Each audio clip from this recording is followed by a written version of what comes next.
Good morning, Brett. Good to be here. Alex, can we start by saying what is a sovereign citizen? We sure can. It's really a loosely affiliated group of beliefs to do with anti-authority, anti-government, anti-police.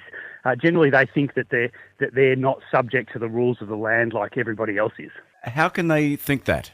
Well, it's a legal nonsense. So the courts have examined that belief many times and found that it's complete rubbish.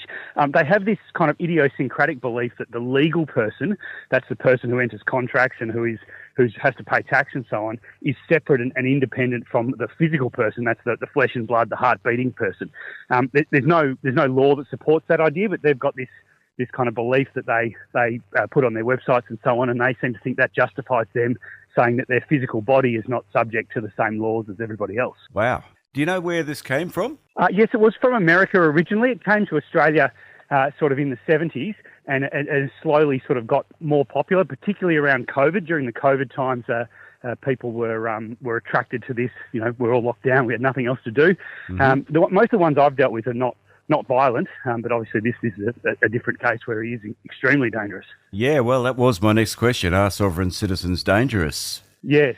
Well, I've dealt with them in my litigation practice, in civil litigation a fair bit, and they tend to be quite litigious, so they use the courts a lot, but their claims are complete nonsense. And it's sort of it's a hypocritical thing in that they use the courts on one hand, and then on the other hand say the courts are illegitimate and not valid, and they don't believe what they say. So, but generally, they're the ones I've dealt with have been very passive people who are litigious, but not gun-toting type people. That was my next question. If they don't recognise the law, then why do they use the courts? Yes, well, that's a very good question. So at the heart of their kind of belief is a hypocrisy or a contradiction, I think, in that they say, well, I'm not subject to law, everyone else is.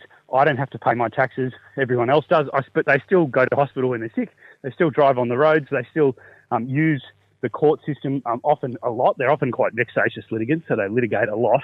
But then, I mean, in the case of Dezi Freeman, he tried to sue Dan Andrews in relation to the COVID lockdowns for treason. So, he's really saying, I believe in the court, I believe in treason, but then at the same time he says, I don't believe that the police have authority over me. You've had a bit to do with sovereign citizens in court? Yes, I have.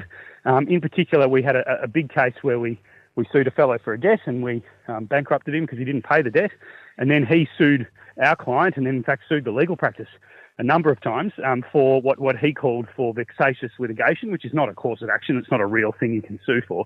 And all those claims are struck out. But he really couldn't let go the idea that he'd been unfairly treated and that the bankruptcy law didn't apply to him. And, the reality in Australia, if you can't pay your debts, you go bankrupt. That's the way it works. And the law applies equally to everyone. He wasn't a dangerous person, and certainly the people that I've dealt with are not dangerous at all. They're just a little bit unusual in their thinking. To wrap it up, sovereign citizens, they're not a real thing. Not a real thing, certainly not recognised in law. There's never been a case in Australian legal history which has recognised a sovereign citizen argument as being valid. Every sort of sovereign citizen type claim that's been brought in court has been unsuccessful, and it will continue to do so because the heart of their belief is legal nonsense. Alex, thank you so much for lifting the lid on that for us today. Alex Martin from Taurus Lawyers, thank you very much. Pleasure, Brett.